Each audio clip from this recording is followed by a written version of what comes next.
പഠനമാകണം ലഹരി വിജയമാകണം ലക്ഷ്യമെന്ന ബോധവൽക്കരണ പരിപാടി കോടന്നൂർ സെന്റ് ആന്റണീസ് UP സ്കൂളിൽ സംഘടിപ്പിച്ചു. ലയൺസ് ക്ലബ്ബ് ഓഫ് കോടന്നൂരിന്റെ ആഭിമുഖ്യത്തിലായിരുന്നു ബോധവൽക്കരണം.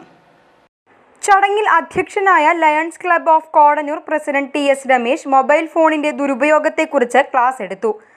Lions district secretary Unni Vadakkanchery ലഹരി ഉപയോഗത്തിനെതിരെയും lions district secretary engineer MK Sivadasan മയക്കുമരുന്നിനെതിരെയും മൊബൈൽ ഫോൺ ദുരുപയോഗത്തിനെതിരെയും ക്ലാസ് എടുത്തു. കുട്ടികൾക്കായി സ്പോക്കൺ ഇംഗ്ലീഷ് ക്ലാസ്സിനുള്ള ധനസഹായം ലയൺസ് ക്ലബ്ബ് ഓഫ് കോടന്നൂർ ചടങ്ങിൽ കൈമാറി.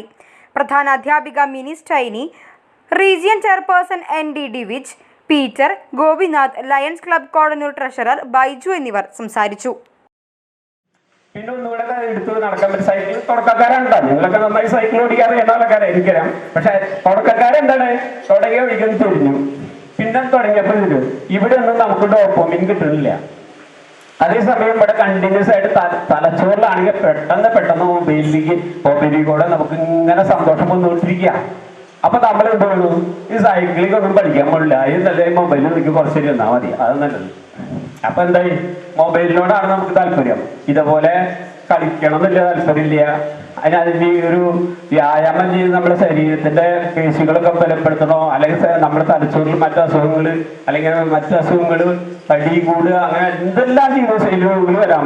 അതൊന്നും നമുക്ക് പ്രശ്നമേ ഇല്ല. വീട്ടിൽ ചെന്ന വഴിക്ക് ഇത് നോക്കിയിട്ട് തുടർച്ചയായിട്ട് നമ്മൾ ഈ സന്തോഷത്തിനെ ആഗ്രഹിക്കും. ഈ സന്തോഷം യഥാർത്ഥത്തിൽ സന്തോഷമാണോ? അനാവശ്യമായിട്ട് പുറത്തു കൂടുന്നത് എന്നൊക്കെ പറയുന്നത് ആരാണ്? ടീച്ചേഴ്സാണ്. എന്താണ് ബാക്ക് ബെഞ്ച് ടീച്ചേഴ്സ് എന്താണ് അങ്ങനെ പറയാൻ കാരണം? ബാക്ക് ബെഞ്ച് എന്താണ് ടീച്ചേഴ്സ് അങ്ങനെ പറയാൻ കാരണം? എന്തുകൊണ്ടാണ് ടീച്ചേഴ്സ് അങ്ങനെ പറയാൻ കാരണം? ഒറ്റ കാരണമാണ്, നിങ്ങളൊരു പ്രശ്നങ്ങളിൽ ഒരു പ്രോബ്ലത്തിൽ ചെന്ന് ചാടരുത് എന്ന് വെച്ചിട്ടാണ് ടീച്ചേഴ്സ് അങ്ങനെ പറയുന്നത്. ടീച്ചേഴ്സ് പറയുന്നത് എന്തിനാണ്? നിങ്ങളൊരു പ്രശ്നത്തിൽ പ്രോബ്ലത്തിൽ ചെന്ന് ചാടരുത്, ഒരുമിച്ച് പോണം, 2, 3, 4 പേര് കൂടിയിട്ട് നമ്മൾ പോവാമോ എന്ന് പറയാനുള്ള കാരണം എന്താണ്? ചൈൽഡ് അബ്ഡക്ഷൻ കേട്ടുണ്ടോ നിങ്ങൾ? Child abduction. കുട്ടികളെ പൊക്കിയെടുത്ത് വണ്ടിയിൽ കയറ്റി ആളുകൾ കൊണ്ടുപോകും. അത് നമ്മുടെ നാട്ടിലൊക്കെ കുറവാണ്, പക്ഷെ മറ്റു പല സ്റ്റേറ്റിലും അതൊക്കെ ഉണ്ട്. അപ്പൊ ചൈൽഡ് അബ്ഡക്ഷൻ എന്ന് പറഞ്ഞാൽ കുട്ടികളെ പൊക്കിയെടുത്ത് വണ്ടിയിലിട്ട് കൊണ്ടുപോകും, കുട്ടികളെ പിടിക്കും അല്ലെ? അതുപോലെ തന്നെയാണ് എന്ത് നേരത്തെ പറഞ്ഞ ലഹരി.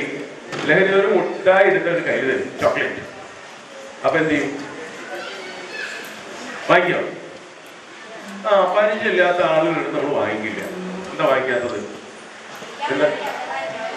അവരെ നമ്മൾക്ക് അറിയില്ല. ദേ ആർ സ്ട്രേഞ്ചേഴ്സിന്റെ നമ്മൾ